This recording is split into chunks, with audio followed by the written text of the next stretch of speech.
Oke, hello everyone, ya. Saya sebagai dosen eh, bukan pengganti ya teman-teman, tetapi di semester ini berkolaborasi dengan dosen-dosen lain. Salah satunya dengan Pak Budiantara ya di kelas ini, sehingga untuk mata kuliah Sociopreneurship ya kita akan lanjutkan setelah UAS. Kita akan membahas tentang marketing kreatif, teman-teman. Ya. Jadi dalam video input kali ini ya materi tentang marketing kreatif sesuai dengan judulnya sendiri. Jadi teman-teman sebagai seorang sociopreneur, kalau diingat kemarin salah satu karakteristik ya dari sociopreneur yang baik, salah satunya adalah bisa berinovasi, bisa memiliki kreativitas yang tinggi. Karena apa? Karena berhubungan dengan interpersonal skills dengan orang lain. Dan dengan orang lain itu sangat dinamis, bukan statis. Terpengaruhi oleh banyak sekali faktor teman-teman ya. Kalau dalam penjualan, dalam marketing, dalam sosiopreneur itu.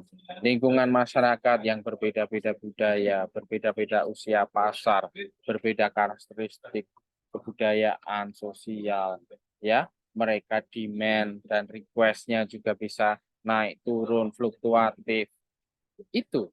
Jadi selain dari need analysis itu diperlukan dan nantinya kita akan mencikapi dalam bagaimana strategi-strategi yang dibutuhkan. Ya, ini sangat dibutuhkan untuk kita dalam menjual produk. Produk di sini produk dan jasa ya teman-teman ya. Jadi langkah-langkah promosi ini akan teman-teman butuhkan bagaimana nanti produk atau jasa yang telah kita siapkan ini dapat tersampaikan dengan baik, dapat menarik minat, menarik keingintahuan ya minimal itu ya dari para konsumen baik berbasis secara langsung offline, digital maupun internet ya. Di sini sekilas saja ya di dalam materi info video ini ada 5. Salah limanya ya teman-teman bisa you can elaborate by yourself. Bisa dielaborasikan dari literasi teman-teman ya setelah mendapatkan input ini ya. Salah satunya itu yang paling umum saat ini ya, buatlah website brand. Ya, memasarkan produk itu tidak hanya langsung bisa lewat toko dan sebagainya seperti yang teman-teman saksikan fenomena kemarin ya, di Tanah Abang, di pasar-pasar tradisional itu minta ya ada eh, transaksi di online ya apps yang ditutup seperti itu. Nah, itu salah satu bukti bahwa di masyarakat ini di era sampai di 2020-an sampai sekarang ya setelah era Covid itu tidak semua paham bagaimana masyarakat itu bisa melakukan dikotomi ya, baik di dalam offline maupun ke era kekinian yang online. Nah, itu kesempatannya ya. Jadi wajib baik nanti dengan strategi-strategi lanjutan seperti apa, tergantung siapa yang membuat, kontennya seperti apa, bahasa yang digunakan di website itu seperti apa. Itu teman-teman kembangkan sendiri. Tentu saja tidak muluk-muluk ya, realistis, step by step.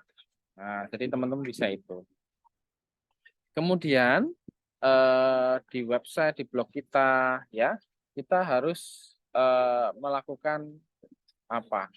Strategi-strategi lain. Selain kita sudah punya keuntungan ya, kita bisa memajang, mengekspos ini, tetapi di luar yang ditampilkan di sini ya, sesuatu hal yang murah, yang bisa kita jangkau, kita juga harus bisa memiliki budget misalnya bagaimana kita membuat ads yang gratis atau ads yang berbayar yang disebarkan berdasarkan ritme-ritme tertentu, berdasarkan peak-peak waktu tertentu, kapan kita akan menyebar iklannya, apakah weekend, apakah weekday, apakah di jam sore, siang, itu juga bisa harus diterangkan, merupakan unsur salah satu kepekaan, awareness ya, kalau kita sebagai sociopreneur itu dalam memilih timing misalnya, dalam memilih hari, dalam memilih jam, ya. Ya, banyak sekali ya.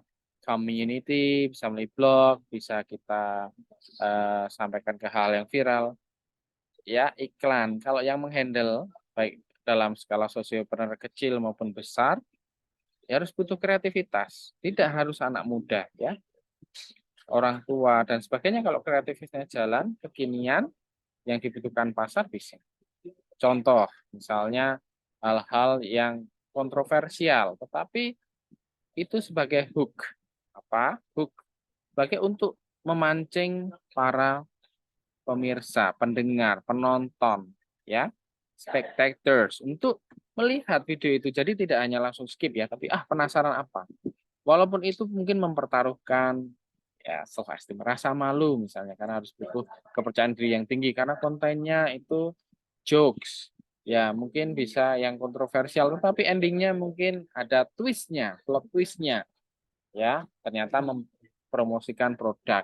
Ya, yang di tahun-tahun kekinian itu Denny Sumargo misalnya, ya bagus sekali dia dalam eh, menggunakan kalau dia di endorse dia iklannya tidak yang umum-umum, dia pasti kreatif.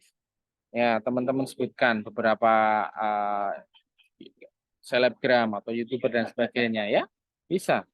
Misalnya eh, kalau kita melihat beberapa ini ya selebgram yang tidak hanya artis saja, tetapi dia seorang public figure, dia akan menggunakan hal-hal yang strategi-strategi ini, ya, bisa menggunakan networkingnya mereka, tidak hanya dengan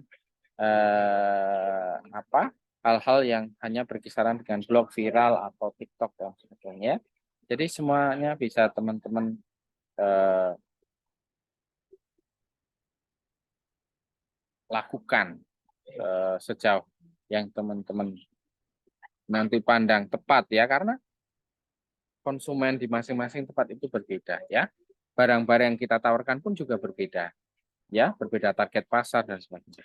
Oke, kemudian dengan menggunakan media sosial tadi salah satu rangkuman ya dari yang sebelumnya saya sampaikan. Karakteristik Instagram mungkin berbeda dengan bagaimana di FB. Ya, orang-orang yang mengikuti menginstal media sosial tersebut juga akan berbeda dengan TikTok. Bagaimana kalau teman-teman memperhatikan eh, pola, ya pola itu penting kalau dalam media sosial. Pola di Instagram, di YouTube akan berbeda nanti dengan di TikTok. Misalnya saya kasih contoh, kalau di YouTube nanti akan diperhatikan bagaimana ritme, kontinuitas, ya, lalu bagaimana tidak hanya short-short ya yang ditampilkan, tetapi itu sebagai pemancing untuk melihat konten yang lebih panjang. Tetapi di TikTok berbeda. TikTok tidak hanya tentang kontinuitas, tapi dia bisa melihat bagaimana kepatuhan pada instruksi-instruksi dari TikTok itu sendiri. Nah, saat seseorang pedagang sosiopreneur mengikuti itu disampaikan itu live ya, harus live dan sebagainya, dan sampai berulang-ulang membuat pola, maka akun tersebut akan memperoleh banyak viewer saat live dan sebagainya. Itu harus dipahami, teman-teman harus kreatif ya, tidak hanya dari sisi pasar, need analysis, tetapi misalnya dari sisi media sosialnya kita harus tahu siapa, apa yang kita install. Ya, kalau Sanse itu dalam strategi perangnya, nah ini analogi ya, harus tahu siapa musuhmu. Itu aja musuh harus kita harus cari tahu ya. Apalagi sesuatu yang kita gunakan, media sosial, alat perang kita, kita harus tahu. Nah, kita vlog itu variasinya saja ya. Jadi teman-teman bisa keep in touch dengan siapa yang melihat. Tidak hanya variasi dari sisi tadi ya, uh, yang one way, tapi bisa juga dengan menggunakan teori-teori public speaking yang bisa dari dua arah seperti itu.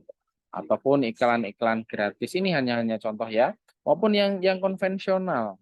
Bisa kalau teman-teman sudah memiliki apa, budget yang, lumayan ya, lalu dengan tingkat, UMKM misalnya yang lebih tinggi, teman-teman bisa memanfaatkan hal-hal seperti iklan di mobil atau di, pickup driver, becak dan sebagainya ya.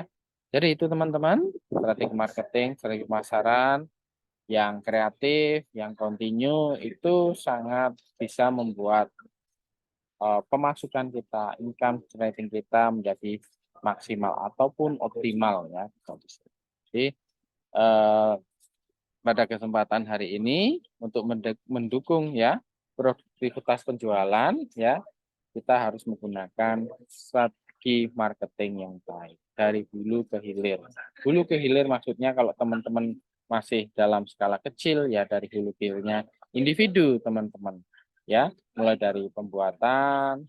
Pembuatan itu kan butuh need analisis ya, siapa yang akan kita gapai, pasar di tingkat apa, usia apa, gendernya apa. Nah, kayak gitu ya, itu harus mulai berpikir kreatif. Pertimbangan-pertimbangan itu yang harus disiapkan ya, teman-teman.